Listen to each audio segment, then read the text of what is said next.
সুরক্ষা এনজিওতে চাকরি করতো আমার বোন, নাম সোনালী। তাকে কি আপনারা কোথাও দেখেছেন? না মা, দেখি নাই। কেউ দেখেনি।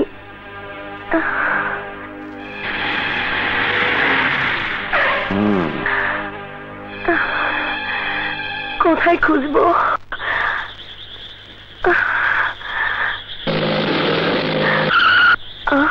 ছোট ভাই, ওইটাই রূপালী।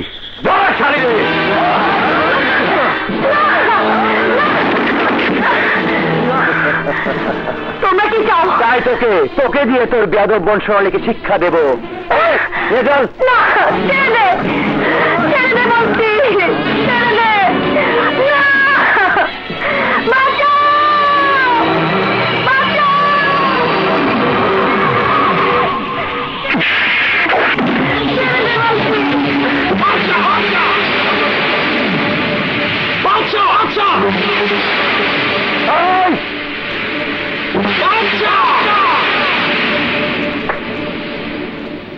শালারে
আপনি আমাকে বাঁচালেন কেন?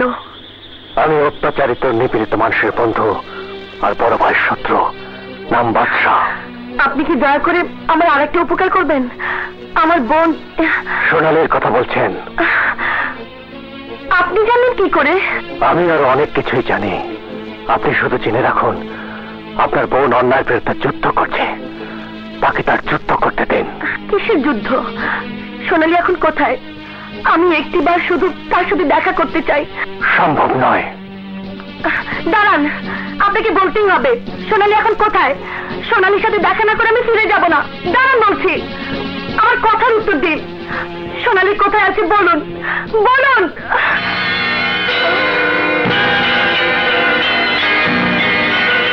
আপনি?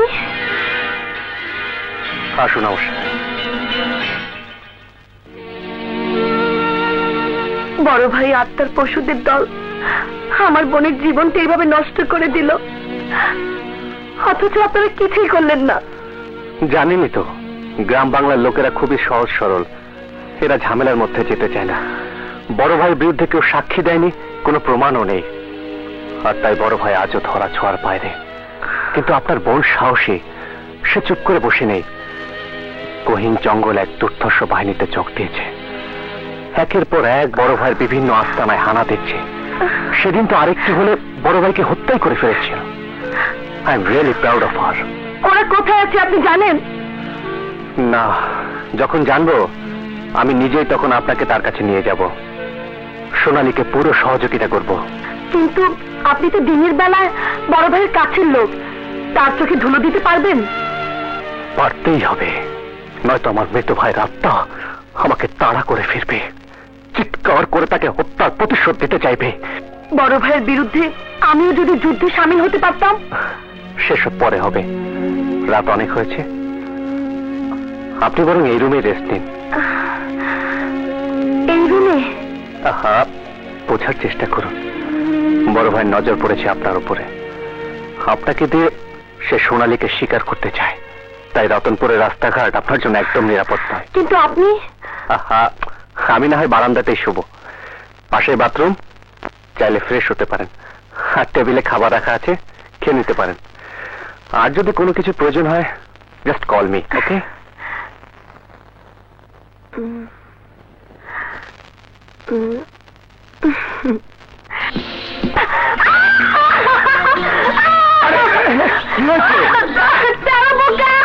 তেলা পোকা?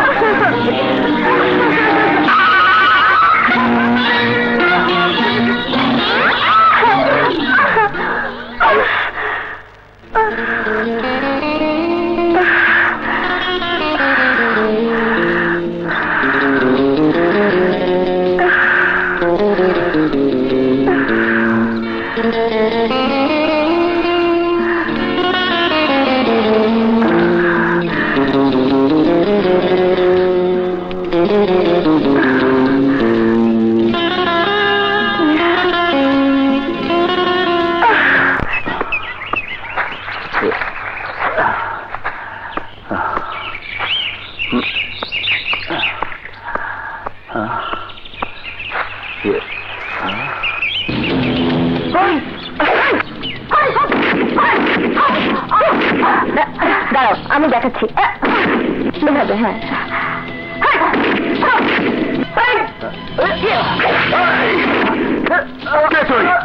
এখানে কি চাস?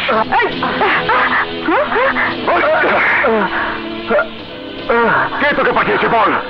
কার এক্সপার্ট তুই বল? দীপক, তুমি? সুধানী, তুমি বেঁচে আছো? তুমি ওকে চেনো? হ্যাঁ, আমার জীবনের দুর্ভাগ্যের সাথে ওর নামও জড়িয়ে আছে।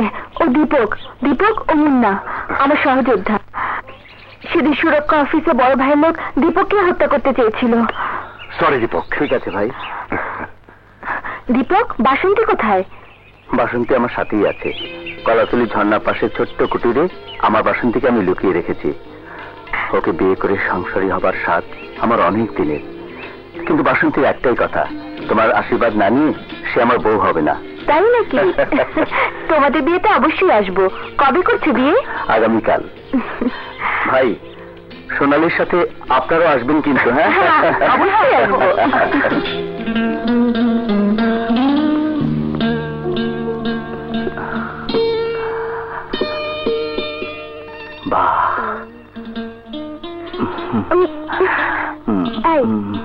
ছাড়ো, ছাড়ো বলছি।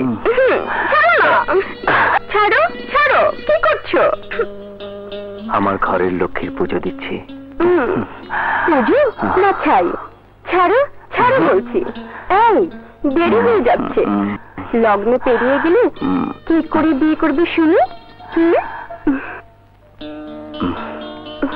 তোমাকে আজ খুব বেশি সুন্দর লাগছে। এতদিন যাত্রার মঞ্চে কতদিন তোমাকে বউ সাজে দেখেছি, কখনো তো এমন লাগেনি। আজ মনে হচ্ছে আকাশের চাঁদ আমার এই ভাঙা ঘরে এসে ঠাঁই নিয়েছে। এই, এত লজ্জা? বাসরাতে কি করবে শুনি? দুষ্টুমি বাদ দিয়ে মন্দিরে গিয়ে ঠাকুরকে বলে আসো। বাবা, যাচ্ছি। তোমাকে ছেড়ে একদম বাইরে যেতে ইচ্ছে করছে না। লগ্ন পার হয়ে যাবে, যাও তো, যাও। আচ্ছা, যাচ্ছি। ভালো করে দরজা বন্ধ করে দিও। আমি যাবো আর আসবো। আচ্ছা।